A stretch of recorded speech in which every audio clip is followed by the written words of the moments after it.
Hello, everyone. Thanks for joining us and welcome to another edition of Justice Talks with Church and Society.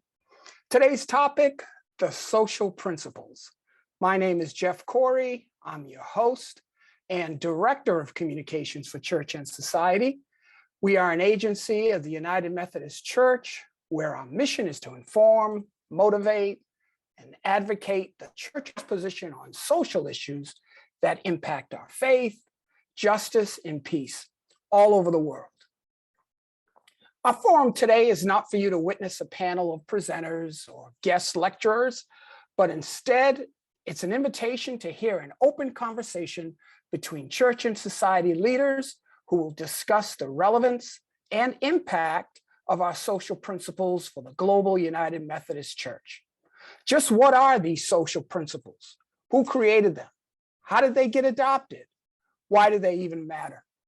In a few minutes, we'll begin the event, which will flow as a conversation, then followed up with a Q&A. As you think of questions, please drop them into the Q&A box and we'll address them later in our conversation. Right now, I'm really pleased to introduce a diverse group of church and society leaders who will offer unique perspectives, stories, and expertise concerning the social principles and how they apply those principles for social justice. With us today, we have the Reverend Dr. Susan Henry Crow, our General Secretary. Want to wave, Susan? There you go. And we have John Hill, Deputy General Secretary and Head of our Advocacy and Grassroots Organizing. Amy Hong, Senior Executive Director of Education and Engagement, and the Reverend Laura Kigueba James, Program Coordinator for Grassroots Organizing. Okay, let's get this conversation started. Susan? Good afternoon, everybody. I am sitting in your building at 100 Maryland Avenue, overlooking the Supreme Court and the United States Capitol, and it's a little bit of a rainy day. And I just saw President Biden on CNN talking about the situation in Ukraine and Russia. It's a happy occasion for us to be together today as we talk a bit about the social principles. This conversation is about a global church facing global challenges. The social principles grew out of the 1908 Social Creed. When I accepted this position at GBCS, I remembered the Social Creed and how it had informed ministry for me in South Carolina when I was a very young pastor serving in both textile communities and in rural communities. Out of the Social Creed, which was written in 1908, has evolved the social principles. They have been since 1968, when the United Methodist Church came into being, the social principles were written. Many of you, I think, will remember Bishop James Thomas of blessed memory, who chaired the committee that wrote the social principles in 1968.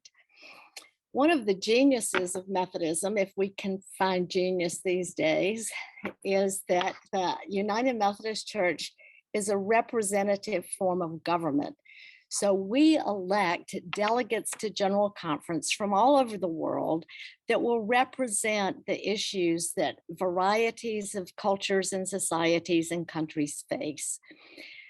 When the General Conference meets, it addresses many issues of legislation that come to be the Book of Discipline.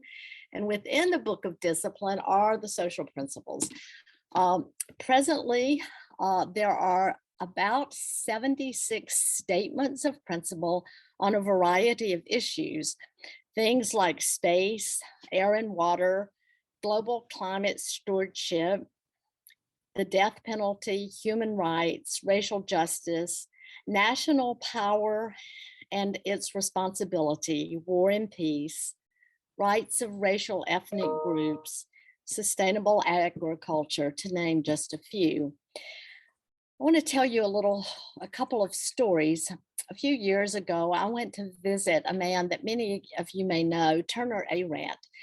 Turner invited me to come to Mississippi to see his fish farm and to meet with his congregation and to preach that morning. I went to visit Turner expecting that there would be sort of a few big ponds of fish. That is not what I found. I found a massive fishing industry there in Mississippi that Turner had developed. On Sunday morning, when I met with his Sunday school class, I said, I know that you all know about 2 or 3 of the social principles, but did you know that there is a social principle about sustainable agriculture and farming? And they said, no. And so I read it to them and they said, well, we agree with that. And I said, yes, we have to remember that 1,000 people contribute to the social principles. And while some of them may not be applicable to me or to some of you, as they come together, they apply to many of the global challenges that the church face.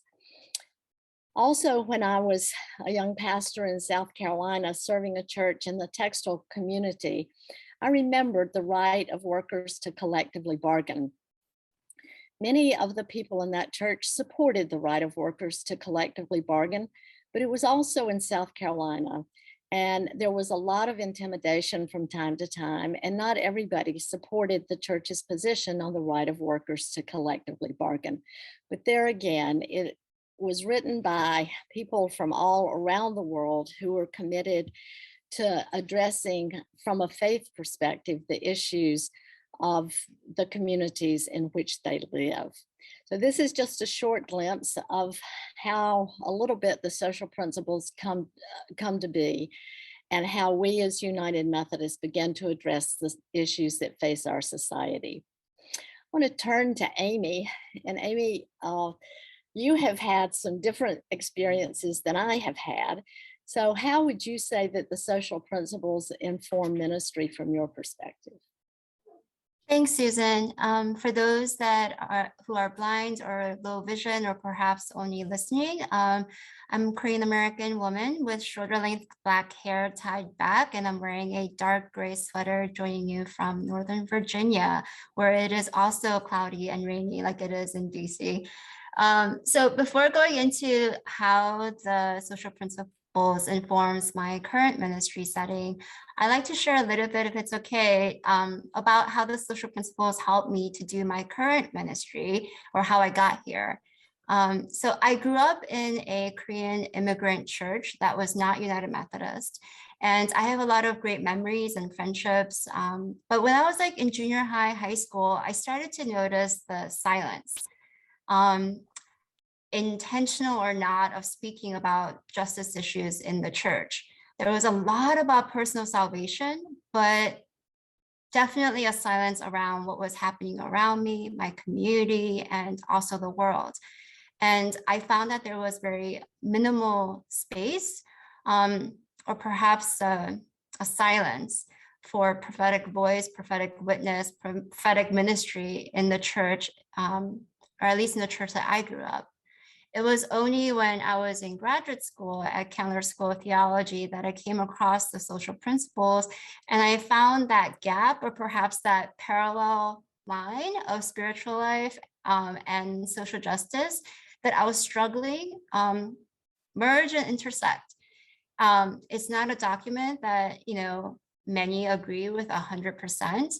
But because it's a document that has the opportunity to change every general conference, it has the ability to reflect the living society and community. And for that reason, I became a United Methodist. And my Presbyterian friends joke about being predestined to be a United Methodist. And I'm hoping I'm hearing a lot of laughter in the webinar world, because that was a joke.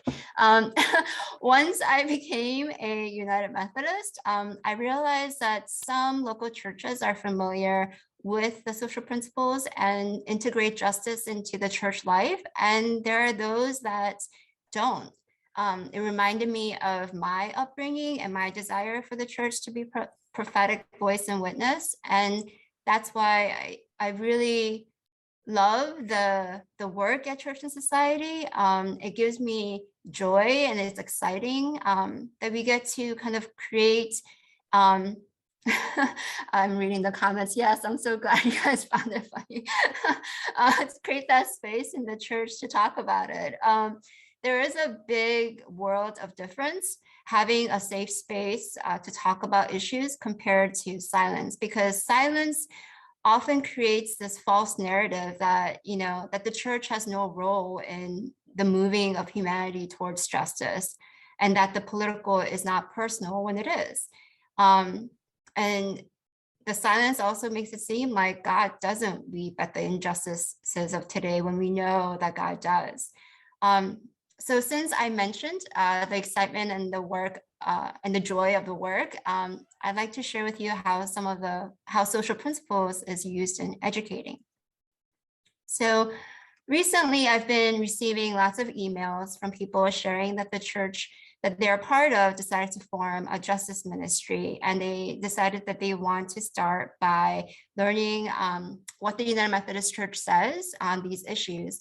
And they want to start by learning about the social principles. And that's a really great place to start.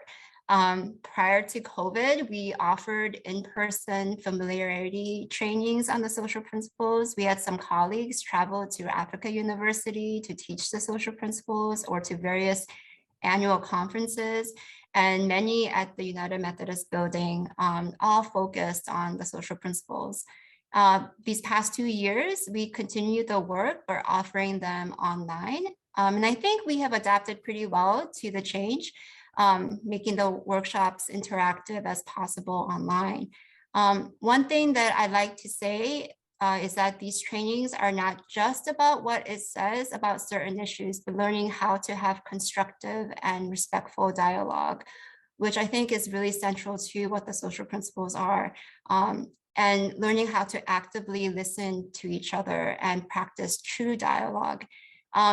I see this happening in one of the exercises that is also in the social principles booklet located at the back of this golden booklet, called concentric circle exercise. And usually when I do this exercise with groups during the debriefing part, oftentimes people will comment that the most difficult part of the exercise was to listen, which I think says a lot about who we are and how we reflect the society that we live in. So as I mentioned, you can find that exercise in the back of the social principles booklet. Another great resource is the Living Our Principles video curriculum. It's been out for a few years, but it's a really great resource that shows how United Methodists globally have an appreciation for the social principles, because it has been part of how their lives have been transformed and their communities have been transformed. Another great curriculum resource that's geared more towards youth group age is the Connecting Faith and Justice lectionary curriculum. Prior to GBCS, I served as an education director at a large United Methodist church, responsible for spiritual formation for about 500 students. And it was a struggle to find a curriculum that addressed both a sound theological, Wesleyan focused curriculum that also focused on social justice. So for 3 years, we worked with youth pastors, professors, people passionate about spiritual formation of young people, to create this curriculum. And all 3 of the lectionary curriculums are available right now on our website. Lastly, we use the social principles in our seminars. We often start our seminars and webinar series with a theological reflection, grounding ourselves on what Scripture says on the issue that is being studied and what the social principle says on it as well. It is in a very explicit and intentional way of creating space in the church to talk about social justice issues that they care about, connecting Scripture to the issue being studied, connecting the United Methodist Church through the social principles to the issues that people are facing today, creating space. And this space, I think, provides this feeling of assurance that we have all been called to work prophetic witness and to do the work of justice. And it's always amazing to see moments of, yes, this is all connecting.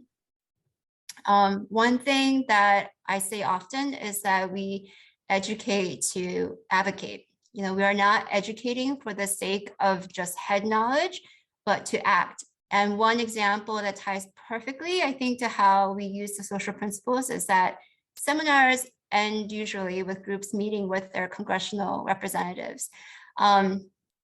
And oftentimes, many take copies of the faith and fact cards, which is great because it does a really great job of saying, this is what the scripture says about this issue. This is what the facts are about this issue. Here is how you can get involved. And here is what the social principles and the Book of Resolution says about this issue. And groups take it and they meet with their representatives. Sometimes they happen to be United Methodist.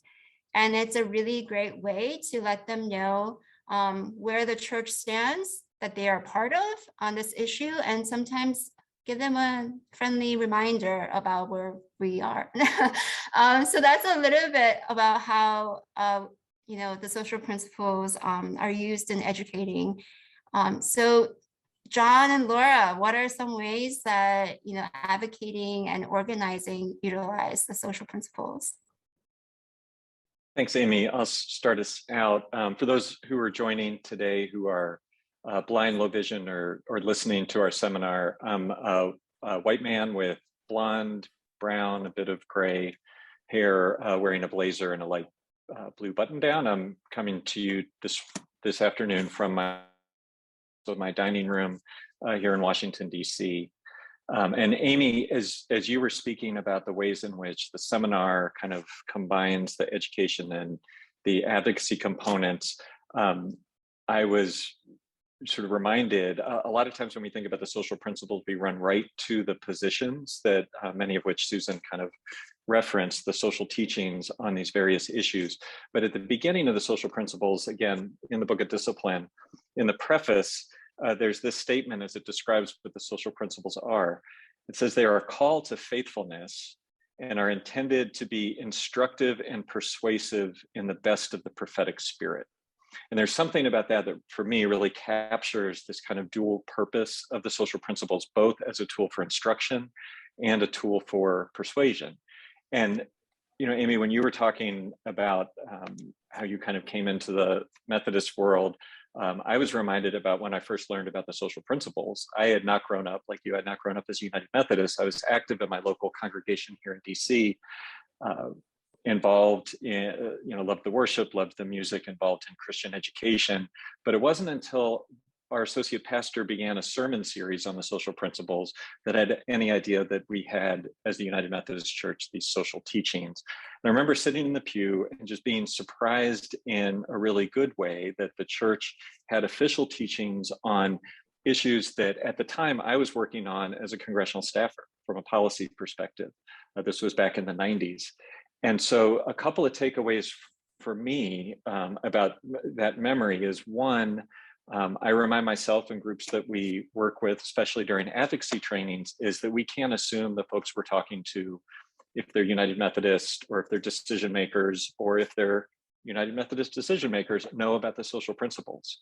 So how do we share that information? And the second, I honestly believe that these statements are a real gift to decision makers, right? These aren't just talking points put together by interest groups. These are faithfully, prayerfully decided statements, as Susan said, from our global denomination. And I love being able to share that with folks who most of the time get the talking points from groups that they kind of know what the positions already are. So to be able to share that vision for justice and peace, I think is a really helpful entry point into advocacy for us with decision makers. And then really as persuasive statements, the social principles and the Book of Resolutions, they are core to the advocacy work that we do. If folks who are listening or on this call can go to the website and go to our Take Action page, you'll see that our action alerts will reference either social principles or specific resolutions that form the basis of our position. Our board, our staff help determine the priorities that we are going to focus on The vision is really laid out by General Conference in these social principles. And for me, it's helpful in times of uncertainty or in times of crisis to kind of step back and revisit, what does the church say in that prayerful, faithful way at the issues that demand our immediate attention. And so what does this mean practically for us in the midst of this ongoing pandemic, which has been both an economic crisis and a health crisis? Our social teachings have informed how we advocate both for the immediate response and for how we're building a more just and equitable future, a more just and equitable economy and society going forward. We see across the country and in the halls of Congress a conversation about the power of workers, right? A lot of workers, which we always knew were essential, were recently recognized as essential during the pandemic. And how are we supporting those workers as they are claiming their power, fighting for a living wage, fighting for their right, asserting their right to organize and bargain collectively? Paragraph 163 of the social principles is entirely focused on the economic community, comes from the long tradition of Methodism in support of workers and economic justice. And it, as Susan referenced, explicitly names our support for a living wage in every industry. Part of our job as advocates is to kind of connect the dots between those persuasive statements and actual policies that would bring us closer to that vision. And so when we work on these issues of economic justice, whether it's the Raise the Wage Act before Congress or the PRO Act in terms of ensuring that workers continue to have a right to organize and bargain collectively, we really articulate that support through the social principles, through the book of resolutions and letters and meetings and statements to Congress. Oftentimes it's sharing the actual resolution with those members so that they understand what our position is. All those positions, if folks are wondering, you can find those in the What We Care About section of our website. So that's sort of on the economic side. On the healthcare side, we begin with the understanding that's embedded in paragraph 162 of the social principles that healthcare is the basic human right. And so as we look at the health crisis that's occurring across the United States and around the world, how are we as advocates rooted in that position of healthcare as a basic human right, that fundamental value? How are we supporting expanded access to affordable, equitable care? It undergirds our work on vaccine equity. So whether it's in meetings with members of Congress addressing the momnibus and Black maternal health concerns, or if it's meetings with the administration to make sure that we are doing everything we can to ensure access to COVID vaccines globally, all of that work is grounded and undergirded and strengthened by the work we do connected to the social principles. And of course, none of that would matter if it was just one individual speaking to a member of Congress, right? Like the real power that we have is we have a Church of United Methodists and people of goodwill who want to work with us to really demand that change. And so Laura, as I have sort of done a brief overview of some of the ways we use social principles in advocacy, I know you have much more experience in working with the social principles as an organizing tool. And just as I introduce you to make sure that folks on the call know that Laura is now the Director of Organizing for Church and Society, and would love to hear you share a little bit about how the social principles are a tool for that organizing. Thank you, John. And hello, everyone. I love the chat. There's so much going on. Shout out to Michael, being a union member and sharing those social principles, the way that we tangibly engage the social teachings and realities of our church. Appreciate y'all so much. So for accessibility needs, I do want to describe myself. I'm a beautiful African-American woman with a Black turtleneck on and beautiful long braids. Again, so grateful to be with you all this afternoon. As the director of Grassroots Organizing, it is, it is interesting for us to, yes, center advocacy and be, as people of faith, really trying to articulate and articulate our positions on the issues that we specifically care about. But then after we articulate that in the lens of advocacy, how are then we implementing that on a local and even national level? And so that is where organizing definitely comes in. And just to kind of share a personal note about myself and how I ended up at Church and Society, I'm a daughter of immigrants and a daughter of a refugee who escaped a war in 1972 from Burundi, Africa, through the church. And the church mobilized not only to save him, but to save a community. And so it is with that witness that I definitely entered into the church and realized that the church was more than just a place to be on a Sunday morning, but a tangible place where a community can come together and create change that really transforms the lives of whole worlds. And so I definitely like to say that I'm a living witness of the church being called to action, and that equipped me to move into pastoral ministry and then into the call at Church and Society as first the program coordinator of Grassroots organizing, and then as John shared, as the director of Grassroots organizing. And so when I think about the role of the church being this tangible witness of faith and creating change, that is the role of organizing. And in the work of organizing at GBCS, we ask these two critical questions. What are we building and what are we changing? As people of faith, we desire to build up the kingdom of God on earth by building deep incarnational relationships in our churches that lead to teams, networks, and movements working together for God's justice. And we seek concrete change in the lives and hearts and minds of people by changing unjust policies, practices, and structures into those that honor God's visions for our world. And the social principles truly inform how we as people of faith are to build and create change by centering biblical and theological values of justice, mutuality, respect, security, freedom, responsibility, sacred worth, and the dignity of all people. And so once we as a church are clear about the values that guide and define and change the change that we are seeking in our churches and community, we are then able to be clear about the visions of justice that we are building and changing in our communities. And so I want to give like two examples about just like, what does this tangibly look like? How do we really create change from the policies that happen on a national level into the local community? And so I want to give both a global as well as kind of a more local example. And so I'll start with the global. So when it comes to in the area of gender-based violence, in 2019, our organizing team here at GBCS, my former colleague Rebecca and I were invited to the Zimbabwe annual conference to give a training to address gender-based violence that was happening in this specific Episcopal area.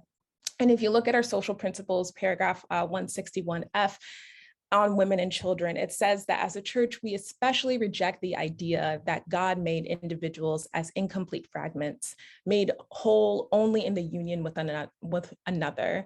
We call upon women and men alike to share power and control, and to learn to give free and receive freely, to be complete and to respect the wholeness of others. And what was happening in various communities across Zimbabwe was this practice of child marriage, where a family who was in poverty would often sell their daughter through a bride price to a family that had possibly an older partner. And the church was trying to articulate how that is an injustice. And there was legislation within the country of Zimbabwe to call it out, but what's often happening was that it was a cultural practice to still give your youngest child, a younger child, to child marriage. And so then the church was able to step in and say, through these social principles, right, we are calling to address this from the ground up. And so through this training, as well as conversations and ways to equip families so that they didn't have to engage in the practice of child marriage, we were really able to shift and see a change of how then through the legislation that was presented at the country level, how that could also address the communities on the ground. And so really trying to understand and really experience how is it that a church, not just through advocacy, but then mobilizing together, can really create change is a really powerful witness. So I want to turn it to you, Susan, just to kind of, John and I have both shared how the positions and values of the social principles inform our advocacy and organizing, but can you share more about how the process of the principles are formed and changed? Thank you, Laura, and thank you, everybody. I'm happy to say a little bit about that.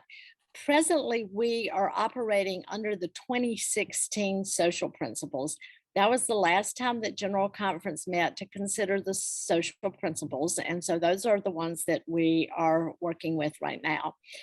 We hope that someday there will be a General Conference, at which time there will be an opportunity to do what the General Conference asked us to do, which was to prepare revised social principles, which once they are enacted will become the social principles for the United Methodist Church. We hope that that will happen in the not too distant future, because a great deal of work went into the social principles revision with voices from all over the world helping to write the new revised social principles, which will be considered by the General Conference. But in addition to that, I want to say that any church, any person, any church, any annual conference, or any agency that wants to modify the social principles may do so by writing proposed legislation to the General Conference for it to consider when it meets. Now, presently, the General Conference Commission has received all the legislation that it has before it. And once the General Conference receives all of the proposed legislation, it is set and appointed to 11 different legislative committees. The work of the social principles goes to one of 3 legislative committees to be considered by the legislative committee when the General Conference convenes. So any church, any annual conference has an opportunity to say, well, we would like to add something on the rights of women. So we would like to say, ask the General Conference to add this phrase, or we would like to add something on food sustainability, and we would like the General Conference to say a little bit more about it. The legislation is considered by delegates from around the world. The social principles do apply worldwide, and we can see that in the topics that we've talked about today on economic rights, on poverty, on civil and human rights, on healthcare, on climate.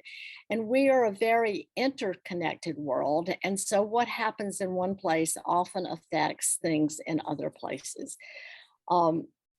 So Laura, I think that's sort of an overview of how the General Conference addresses the social principles. Just one other thing I would add that John mentioned is that there is also the Book of Resolutions, which goes with the social principles. And these are longer statements about a variety of issues. So an issue might be that has a longer resolution, might be something like peace on the Korean Peninsula, or it might have to do with civil and human rights, or it might have to do with specific issues in specific contexts, like voter suppression or the Charter for Racial Justice. So this resolutions the Book of Resolution is a companion document to the social principles that highlights issues more in depth. So these are the 2 things that we always work with and really want to help educate annual conferences and churches and encourage and inspire them to use them in their everyday lives. So thank you, Laura.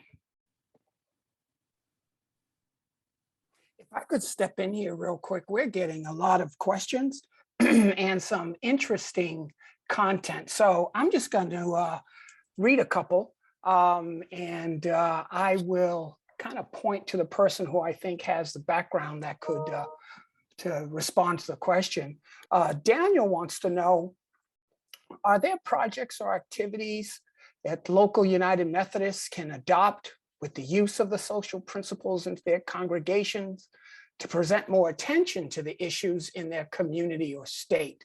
And maybe Laura and Amy can talk about the programs.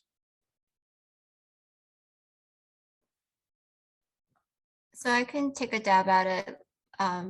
One of the things that when I speak with seminar groups, usually sometimes group leaders will be like, we want to come, but we're not really sure what issue we want to study, what topic we want to study. Oftentimes what I ask them to do is to speak with the group that wants to participate in the seminar and ask them to kind of have a look around what's going on in their community and see what they see and try to kind of take note of what is happening in their neck of the woods. Because the thing that I think is really important is that as much as it's really great to have seminar groups come to DC, the actual work happens when they go back home. And that's the work that they have to carry through when they go back. I would like to think that we provide them resources to help them with that, but it really is kind of to see what is happening in their community. We're not here to tell them what to do, right? But for them to really have a look at what's going on. And I'm sure that Laura can also kind of add to that. Yeah, thanks, Amy. And just to affirm what someone had asked in the chat of, is Church and Society connected to Poor People's Campaign? We are. And that is like one of the many networks and coalitions that we serve with. I think true to organizing practice and fashion is that we never do our work in silos. That's not how change is created. And so with being, whether you're at a local or state or national, federal level, making sure like who else can you be in a community with, and kind of going back to the social principles, right? The social principles sets us up for being grounded in values that then when we look at those other coalitions or those other groups, really to ask ourselves these questions like, does that group, does that team, does that organization share the values that I want to be aligned with? And so I think when you're kind of looking and being connected to the organizations that are doing the work that you want to do in your communities, really kind of asking this question, what are the values that they're doing their work through? And does that reflect the values of our church and the vision of justice that God calls us to? So thank you for that question. Excellent. If you want to take another one, I got another one from Rick. And Rick recognizes that there's many issues that social issues that we face today. And this is for Susan and John. What do you think are the top 3 social issues facing the United Methodist Church today, or facing our society in general?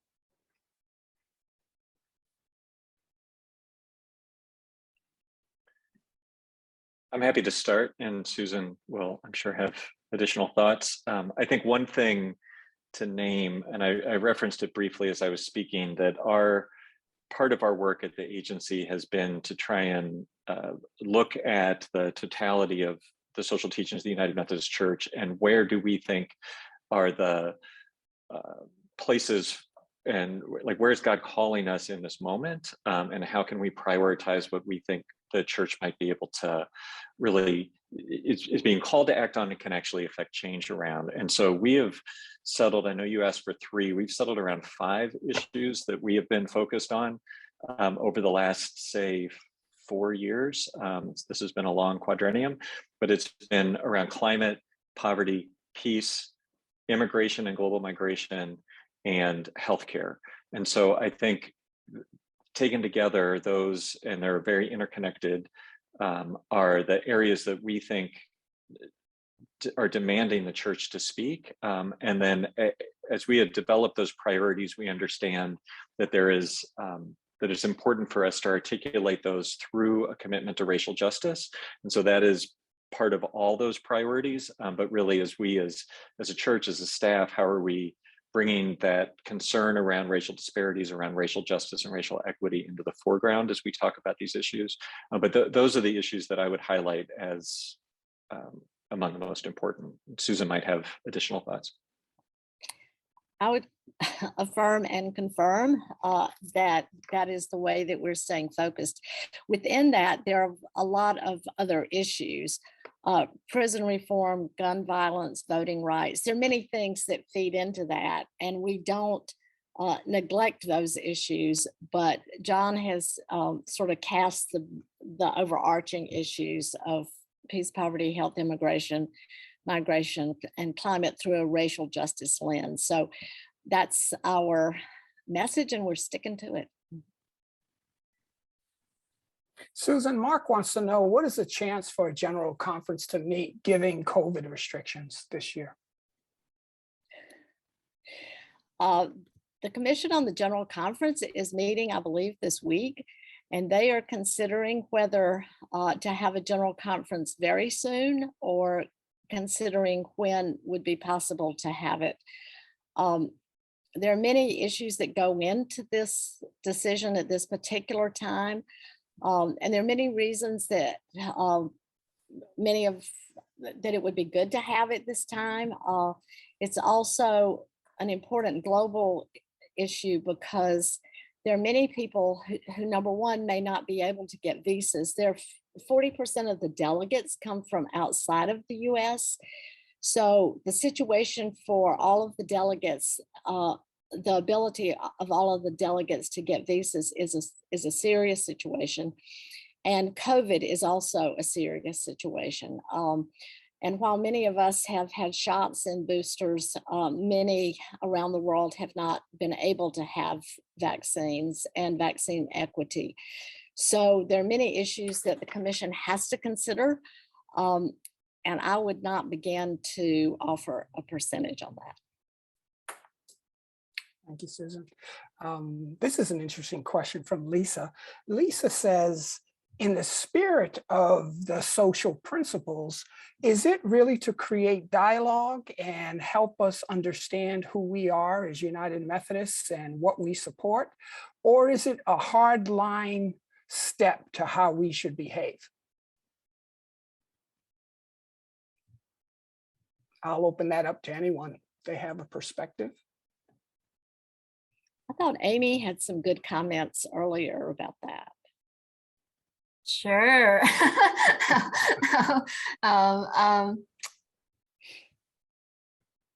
I think I lean in towards the fact that they are not hardline descriptions of how we should be, mainly because it has the opportunity to change every general conference. And so I think that's where I would lean on. And I think, when we think about the way and all of the conversations that have gone into the creation of these social principles, that it really is a practice in having dialogue with each other. And so that's kind of where I feel like that is my answer. So if anyone else would like to jump right in, but yeah.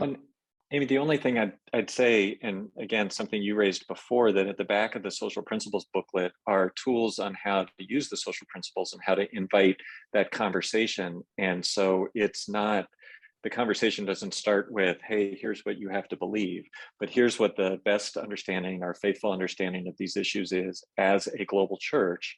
And how does this interact with your understanding and your reality, which might be different? And so I do think that in all of our work, when we're doing advocacy work, we are clearly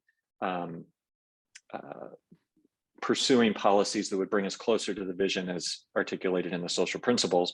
But when we're engaging with United Methodists, it's much more about understanding how this aligns with and can inform their own realities and experiences. One thing I want to add is what Laura said earlier about the questions that are asked for organizing and what do you want to change? So there is kind of, what is the situation in Zimbabwe and what is it that you want to change? So it's how the social principles actually can help us change from the suffering and the injustice in the world to being a more just and equitable presence in the world. And so, Laura, I thought your example was really great as it relates to that particular question.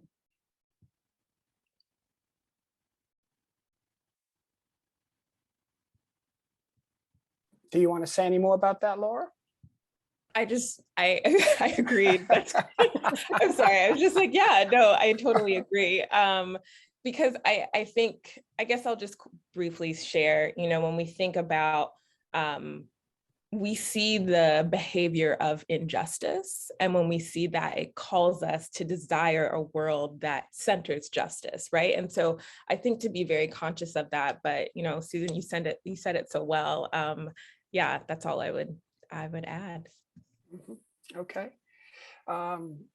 Kim brings up a question that I've heard a lot as I came to GBCS along 8 weeks ago.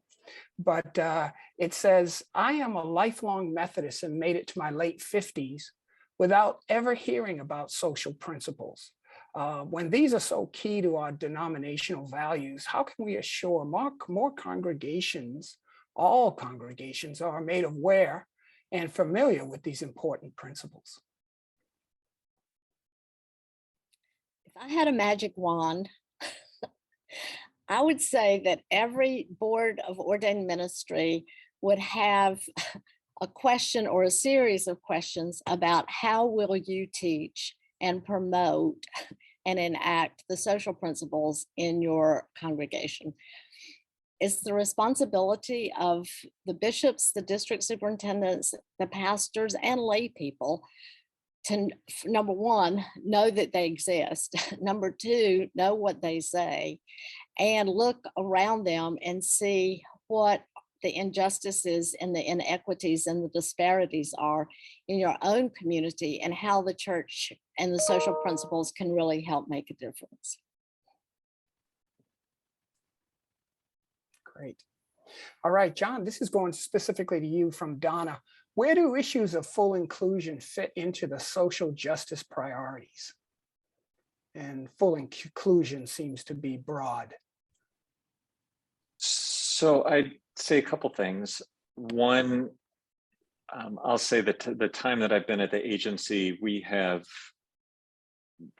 really focused on ensuring that our work is alongside and connected to impacted communities, so that we are not advocating apart from, but alongside those who are experiencing the realities of broken systems that we're working to advocate for. So I think that's something, just in terms of like who is around us, alongside us, and who are we listening to as part of our advocacy.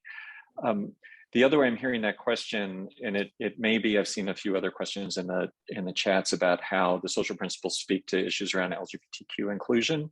I think that's something that we as a church have an ongoing conversation about what it means to be to include the gifts of LGBTQ persons within the life of the church, to recognize those gifts and affirm those gifts. That's a conversation the General Conference will continue to have.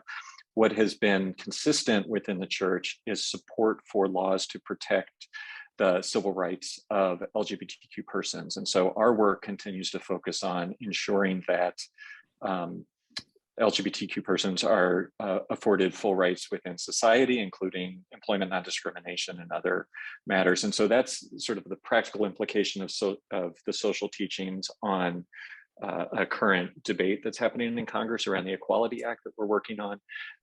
And so that's a way in which that is still, in terms of full inclusion, something that we are very much working for. Anyone else? We good? All right. Patty is bringing up a very interesting concept. And I know that a lot of nonprofit faith-based organizations are trying to navigate through this issue, but she wants to know, how closely do we work with corporate America in helping address issues? Is it best to always go through legislation and hope they'll do something when corporate America has so much influence and is so prevalent in the voice of the public? Susan, any thoughts? Yeah, I have thoughts on that. I'm going to turn it to John in just a second. But number one, a lot of legislation, in fact, does impact corporate America.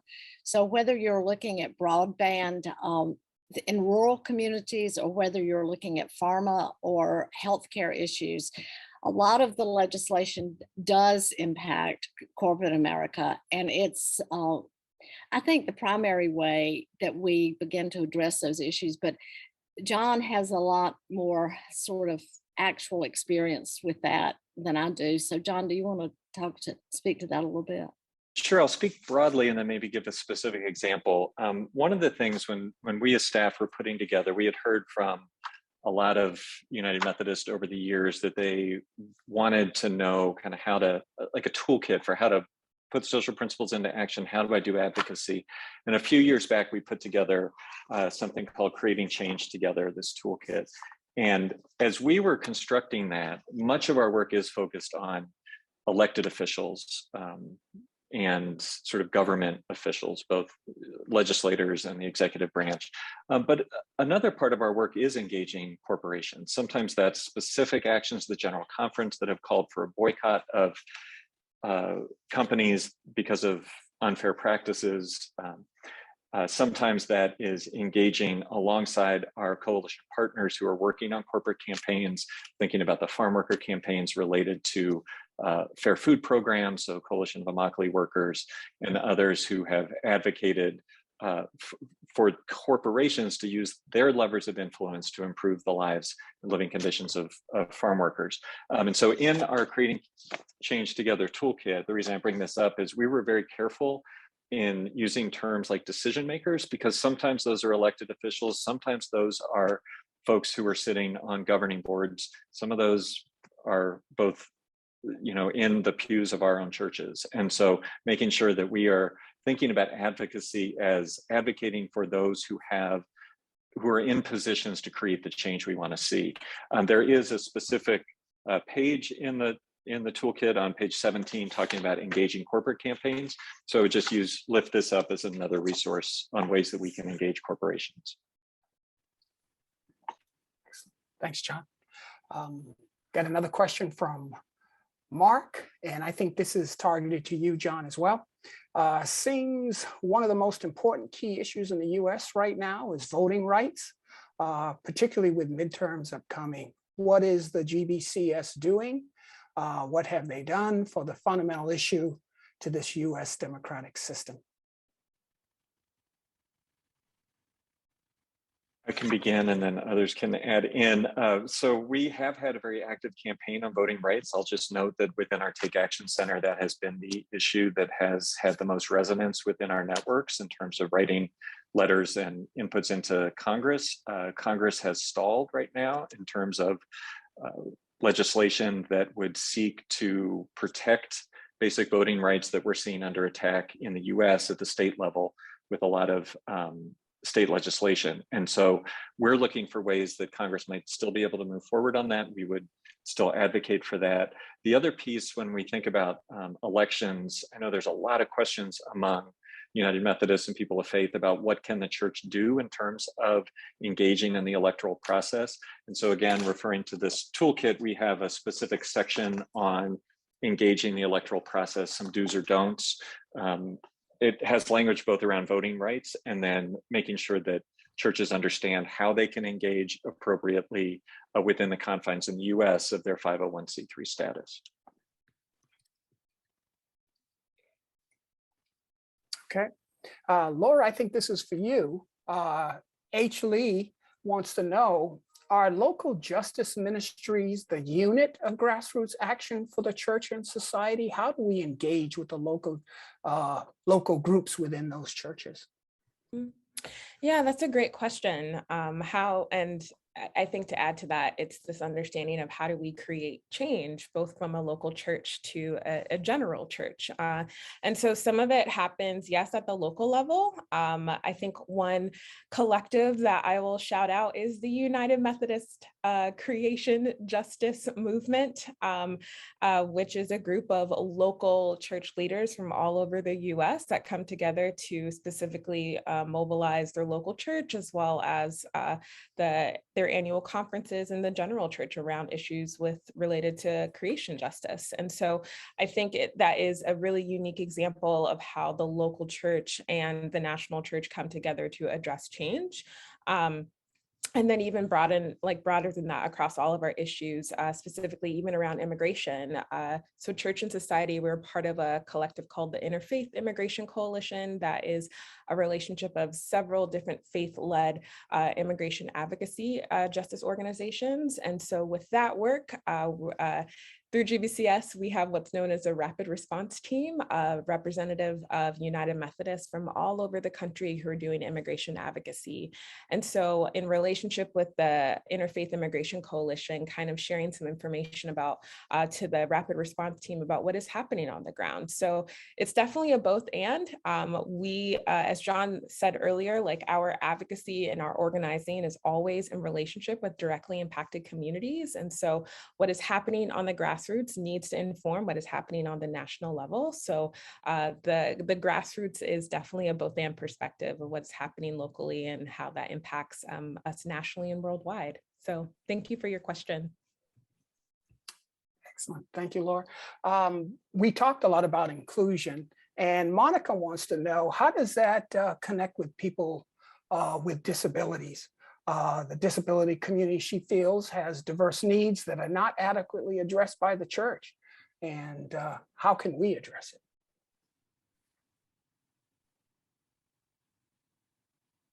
I'll jump in. I definitely think that we can address it by talking about it. Again, right, the social principles offers that dialogue. You know, as a local pastor, we have those accessibility audits that often in small groups, a lot of people are like, what do I do with this? But it was a great place for the church to be in conversation about, like, when we consider like who actually has access to our building, how are we making this an open space? And so I think the social principles, again, is a great foundation for having this conversation of really what does disability awareness look like within the church, and like how do we engage that? And so I think as we talk more about it, as we also identify what are the advocacy and legislative realities that are connected to our call for disability awareness, I think that will really allow the church to really live into the witness of making our call for a justice for all people more inclusive. So that is just like what I would offer. Thank you, Laura. Well, we have come up against the 4 o'clock time. It seems like it's flown by, but I want to thank everyone for participating. We hope this time has been very productive for you. We do plan on sending a link of this event to you if you'd like to review it again later.